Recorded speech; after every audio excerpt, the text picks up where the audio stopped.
Tommy Curran, NBC Sports Boston, joining us here on Jones and Keefe. We'll get you Kiefer Madness at 12:45 before the hour's out. So stay tuned for it with all your phone calls, 617-779-7937. Tommy Curran, how are we doing this week? I'm great. It's had a great podcast with Devin McCourty. Covered every single topic you could imagine. And as you guys have seen over the years, he's expansive on stuff. He doesn't duck any of the topics, and he goes in depth. So look for that. You're going to like it. Did you ask Devin at all about Bill Belichick's most recent Instagram photos? No. Okay. No. That stuff's That's not everything. in one ear and out the other for me. It's just Doesn't interest you? Not in the least. Got it. I think it's sometimes humorous though with the former players that they don't really say much, but they have like a look about them when they're asked about it. They just kind of like laugh and then they kind of like move on. But like you can tell, Yeah, you can kind of tell what they're all thinking. I see why it's entertaining and amusing and stuff to talk about, but it's kind of like weighing in on somebody's home life to an extent too. So I'm like, yeah, everybody's different in that regard. I care about the on-field things and relationships more so. All right, let's get past that. Let's get down to brass 22. tacks. Yeah. Let's get down to the on-field. Mike Vrabel said in an interview on SiriusXM at the Combine leading into free agency, the Patriots want to add enough players in free agency to go, here's the roster, we can line up and play tomorrow, and then let the draft come to us. Have they delivered on that pledge? No, they weren't able to, and I think that we all probably, when he said that, understood that that's not going to happen.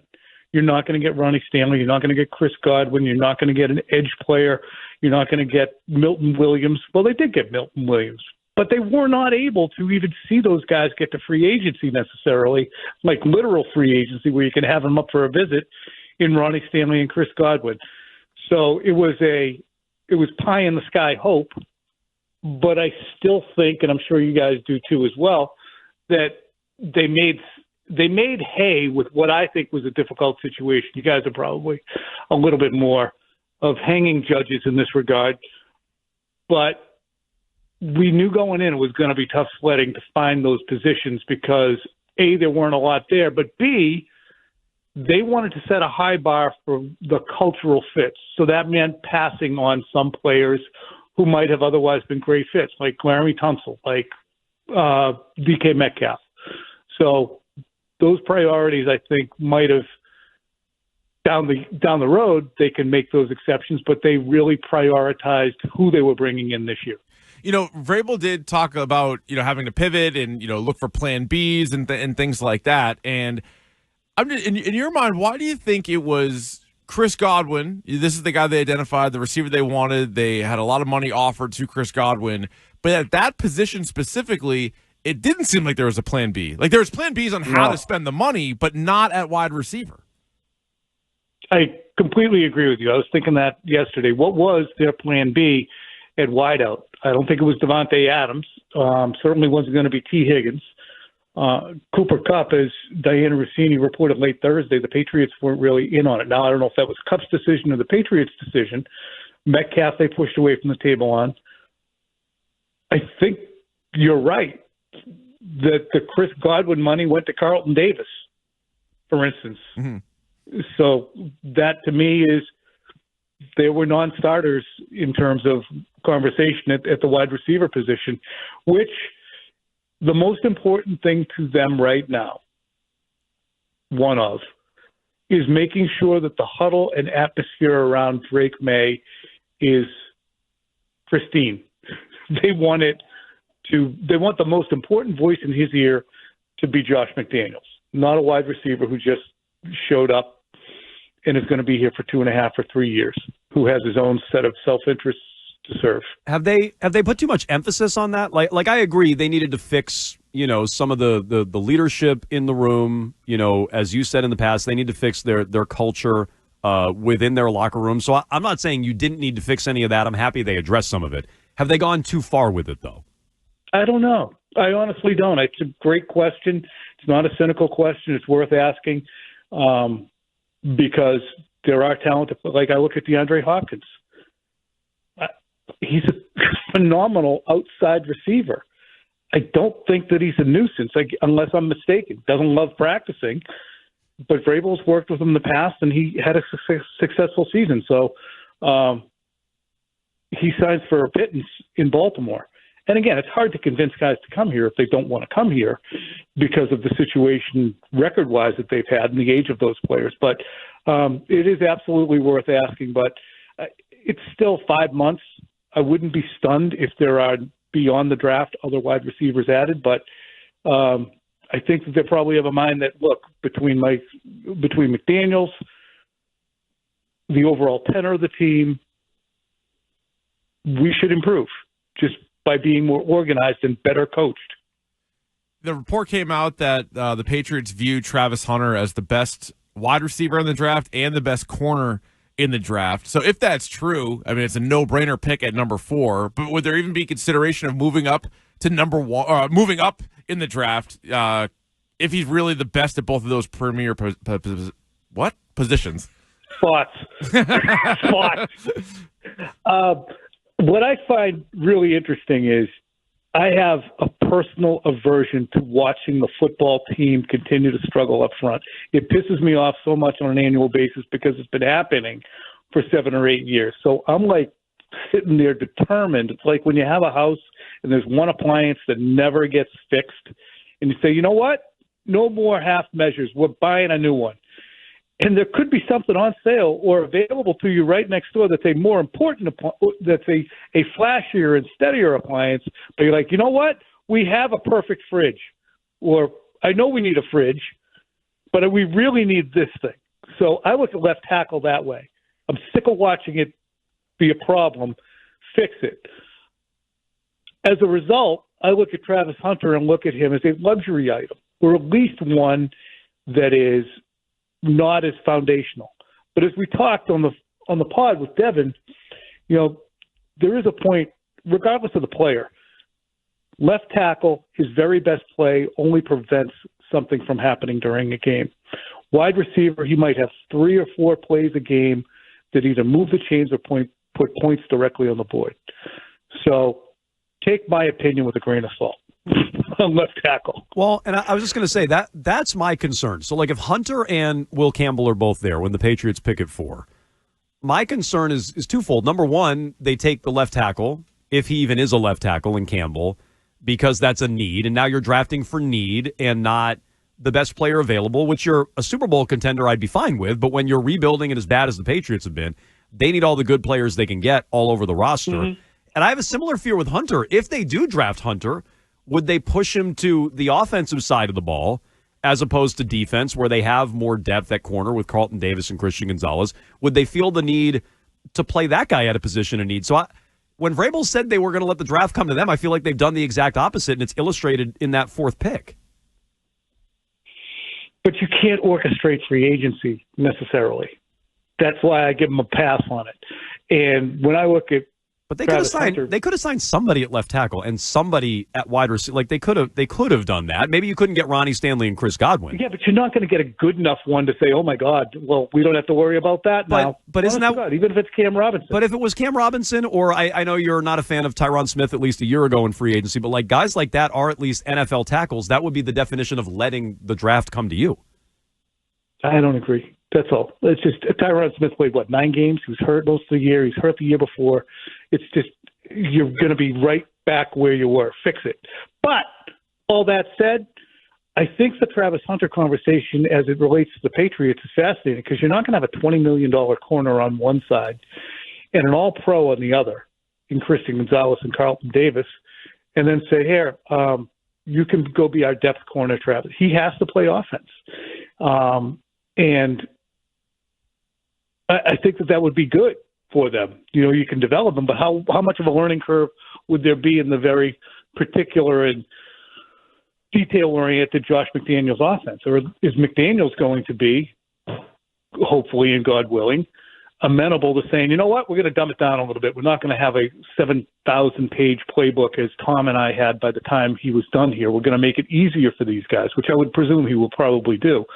But if you take Travis Hunter, you use him on offense, and then in 3 years when Carlton Davis' contract expires, you say, how about you go play some defense? I know you're a 1,000-yard receiver, but that's why Travis Hunter, the more I think about it, as insistent as I am, I do tell you to take it with a grain of salt, my insistence on left tackle, because the more you think on Travis Hunter, the more impactful he can be in so many different ways. What was your take on David Andrews' release? It seems like the Patriots took a really weak spot of their team and made it weaker. I think a lot of folks are looking at it as a little bit heartless and cold the way they did that with a player who has been so good for them, and the guy who would weekly stand up and take the slings and arrows after disappointing losses. I kind of looked at it like this, and this might not have been what David wanted to happen. David, I think, would have been amenable to coming in and saying, I'll earn my spot. I want to try and come back here, and I'm not going to go play someplace else. But I think the Patriots had in their minds kind of moved on in that position and said, you know what, we're going to get younger. We're going to get better at that position. David's 33, and we're not sure when he's going to be available. We got to fix it now. So instead of leading him on, they moved on. And I think that there would have been danger in bringing him back, unless David was able to say, look, I'm not asking for a free ride in here. If I'm playing second team or third team throughout the summer and you move on, then you move on. So I understand their logic. If you're going to move on and you know it, then the right thing to do is not to drag him along through the off season. But I can see how it would be surprising or eye-widening for him and painful. Your understanding is he still wants to play, though? I don't know. I think he still wants to play for the Patriots, but I don't know if he wants to play anywhere else.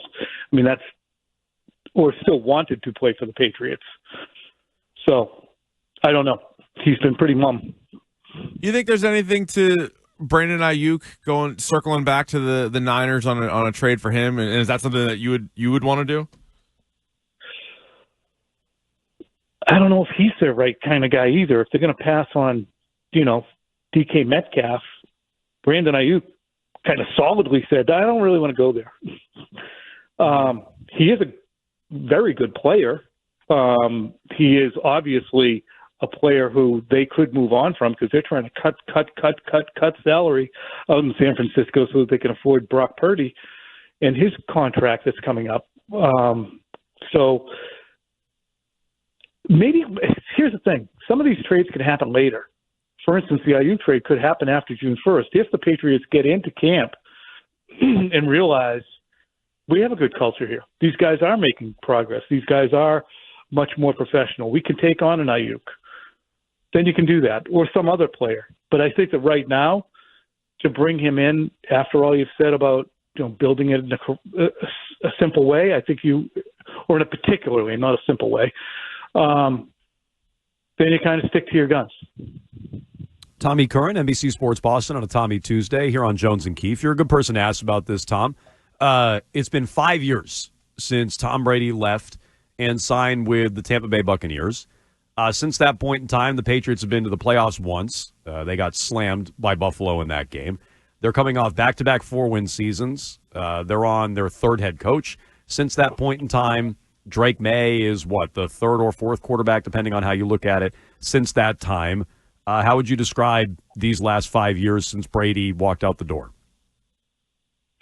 They've been disastrous, and I think a lot of it traces to the decision to let him walk out the door, because once that happened, and the reason Brady left was because the Patriots were holding the door open for him for years.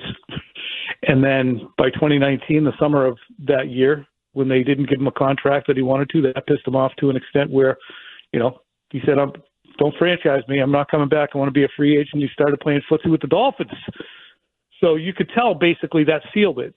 But for Brady to be moved on from, with the express logic being, we'll be fine without him. We can replicate what he does. He's the greatest player of all time, but we'll still be fine, was whistling past the graveyard. And there's no other way to avoid it. It was immense hubris and ego to think that he was just another guy. And they did think that. They 1,000,000% thought that. That's why you're giving them at highest $22.5 million against the cap. That was the offer that Bill made to him in the days before Brady made the announcement. Once Brady goes and wins the Super Bowl, that's when all the guardrails went up. that Robert Kraft went through the pain of watching Brady go elsewhere and had all the agitation of Bill and Tom and having to go through it, sides with Bill, and then Brady wins the Super Bowl, that's when all the guardrails went up. That's when Bill started kicking at the reins that were placed on him, which he still complains about to this day. That's when the collaboration came in. That's when, again, they repeat the mistake by not having a succession plan in place for Josh McDaniels. And again, they say, well, what's the worst that can happen? We'll just put people in charge here that are smart football people. We're really good at this job. And then you alienate the young quarterback, or you make him question what's going on.